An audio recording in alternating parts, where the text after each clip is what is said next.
James Sinclair, multi-millionaire entrepreneur, 34-year-old, quite an inspirational chap, if you don't mind me saying. Don't say that. Well, you've inspired me to come down all the way here from Grantham.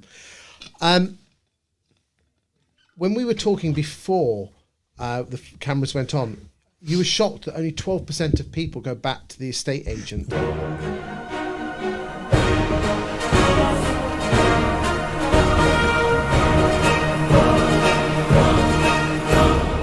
I wasn't shocked.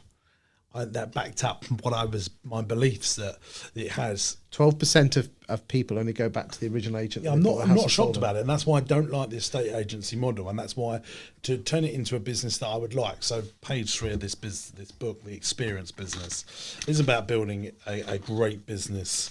Because we're very transactional in the estate agency. You know, the joke is that you buy a house, you sell a house, you're talking to the agent every single day, and then as soon as you're complete, you go into a witness protection program. Yeah, so basically, the foundations of a great business, there's 2 foundations. It's a business that someone loves, wants, and needs.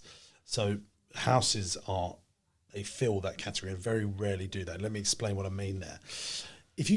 People love a house, they want a house, they need a house. iPhones, they love their iPhone, they want their iPhone, they need their iPhone. Chuds broke his iPhone yesterday. Within 12 hours, he has solved the problem. He cannot go without his iPhone. He's the awesome video guy. Yeah, he's my awesome video guy. Now, when you talk about going out for a meal, for example, people love C-Rock. That's a private joke for people that watch Gary Vee. Gary Gee. Yeah, sorry. So C-Rock at the back.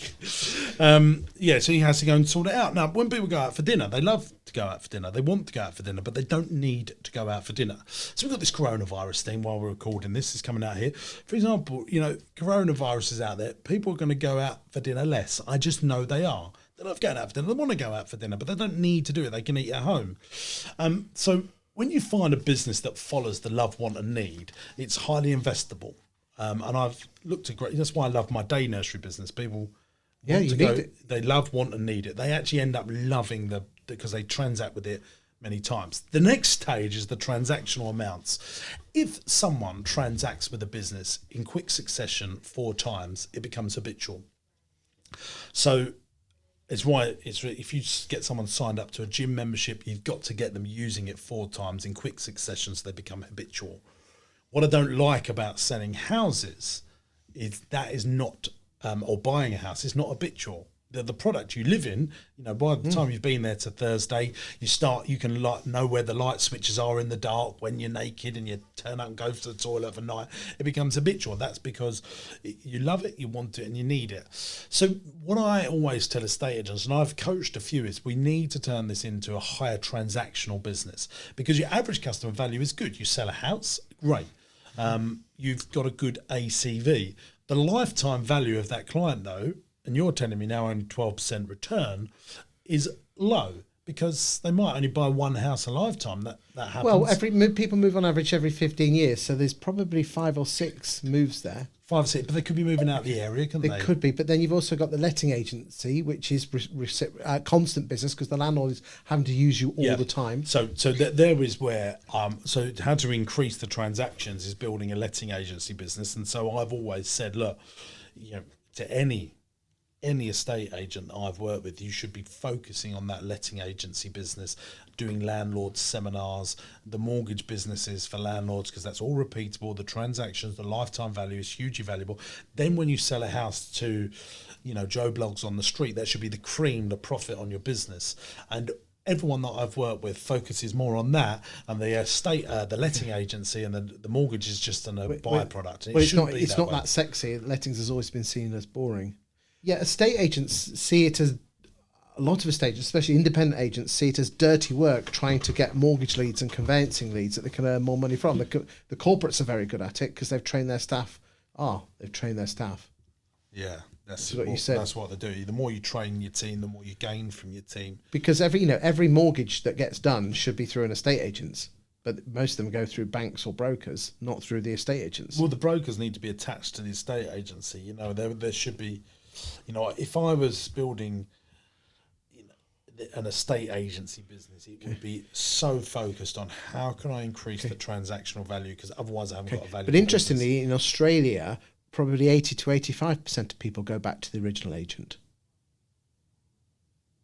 Well, because they base themselves on relationship marketing, and they keep in contact by sending Christmas cards and ringing them up and basically saying, I know you're not moving, but I've just sold one around the corner, and giving information that's of interest to the recipient. Well, that is super smart marketing, and that should be done. But agents don't do that. All they do is talk about themselves or how big their market share is. Well, that's wrong.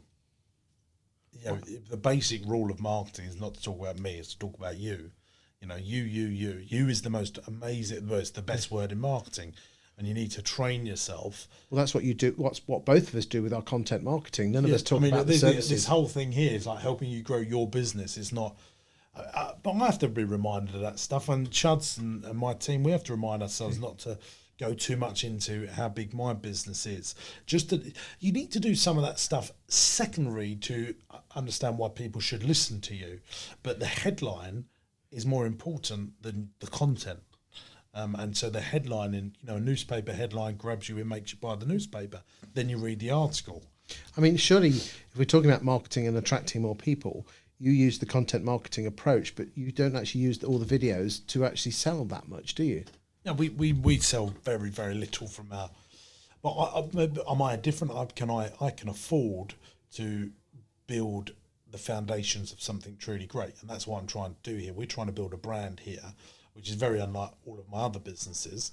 Now, as long as I do. Would you almost say a legacy like Gary V? Yeah, I like that. Yeah. Would you like to be the Gary V of the UK? Yeah, I'm a huge admirer of Gary V. I'd love to be speaking on as many stages as him. I don't know as much about marketing as he does, but on the general business gist, I'd like to think I could give most people a run for their money on that stuff. Thank you for your time today. Cheers.